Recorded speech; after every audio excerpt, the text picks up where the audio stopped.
शनिवार व्रत की कहानी। एक ब्राह्मण को सपने में नीली घोड़ी पर नीले कपड़े पहने हुए एक आदमी दिखाई देता और कहता, हे ब्राह्मण देवता, मैं तेरे लगूंगा।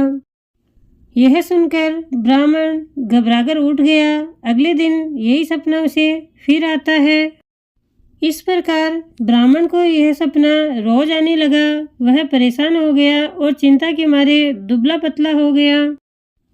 इसका कारण जब उसकी पत्नी ने पूछा तो उसने सपने के बारे में बताया। ब्राह्मण की बात सुनकर ब्राह्मणी बोली, वे अवश्य ही शनि महाराज होंगे। अब की बार दिखे तो कहना, लग जाओ, पर सवा पैर से ज़्यादा मत लगना। अगले दिन ब्राह्मण को फिर से सपना आया तो ब्राह्मण बोला, लग जाओ, पर कितने समय के लिए लगोगे? शनि महाराज बोले, 7.5 वर्ष का लगूंगा। तो ब्राह्मण बोला, क्षमा करे प्रभु, इतना भारी तो मुझसे झेला नहीं जाएगा। तब शनि महाराज बोले, तो 5 वर्ष का लग जाऊंगा। तो ब्राह्मण बोला, यह भी मेरे लिए ज़्यादा है।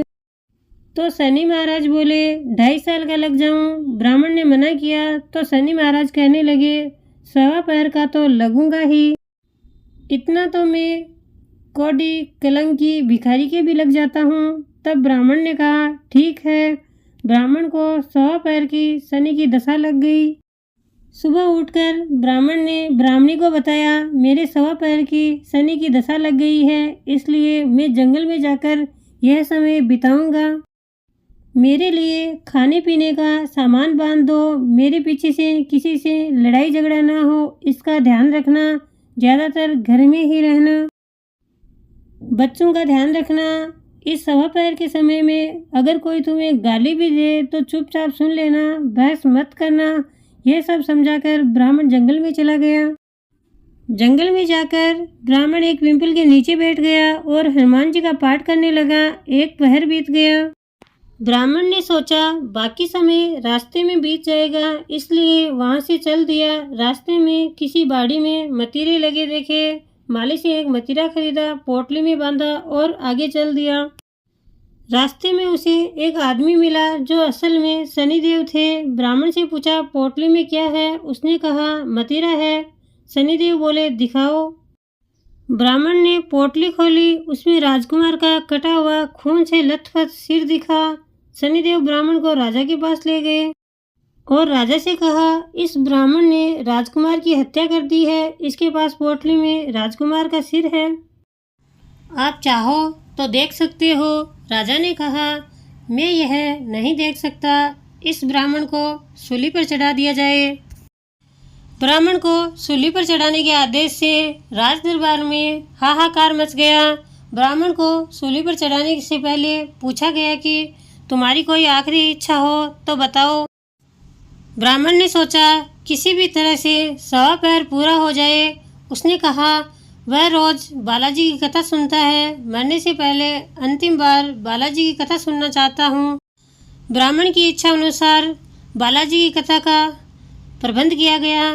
कथा कहते कहते सवा पैर पूरा हो गया। शनि की दशा टलते ही राजकुमार शिकार खेलकर लौटता हुआ दिखाई दिया।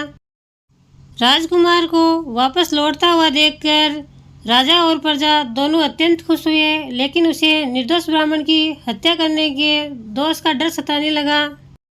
राजा ने अपने घुड़सवारों को बोला कि ब्राह्मण को आदर सहित उसके घर पर भेजा जाए। ब्राह्मण राज दरबार में आया तो राजा ने क्षमा मांगी और पोटली दिखाने के लिए कहा।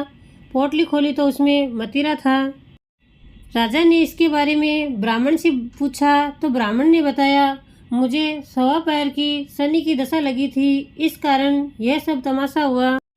राजा ने ब्राह्मण से फिर से पूछा कि यह शनि की दशा कैसे टलती है।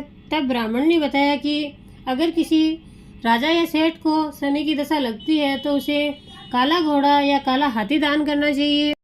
अगर किसी गरीब को शनि की दशा लगती है तो उसे पिंपल की पूजा करनी चाहिए और पूजा करे उस समय ये बोलना चाहिए कि सासा शनिचर कहिए, जाके पाँव सदा ही पड़िए, शनि की कहानी सुने, तिल का तेल और काला उड़द दान करें। इसके साथ ही काले कुत्ते को तेल से चुपड़कर रोटी खिलाए तो शनिचर की दशा उतर जाती है। राजा ने ब्राह्मण को मदिरा वापस दे दिया। घर आकर ब्राह्मण ने मदिरा काटा तो उसमें बीज की जगह हीरे मोती निकले। यह देखकर ब्राह्मणी बोली, यह आप कहाँ से लेकर आए हो? आप तो बोल रहे थे कि शनि की दशा लगी है। ब्राह्मण ने बताया कि जब शनि की दशा लगी थी तब यह मदिरा राजकुमार का सिर बन गया था, और जब दशा उतरी है तो शनि महाराज निहाल कर गए। है शनि देवता, जैसी ब्राह्मण के शनि की दशा लगी वैसे किसी को नहीं लगे, और जैसे ब्राह्मण को निहाल किया वैसे सबको करना। जय हो शनिदेव महाराज की। हे शनिदेव महाराज, कहानी अधूरी हो तो पूरी करना, पूरी हो तो मान रखना, भूल चूक माफ़ करना।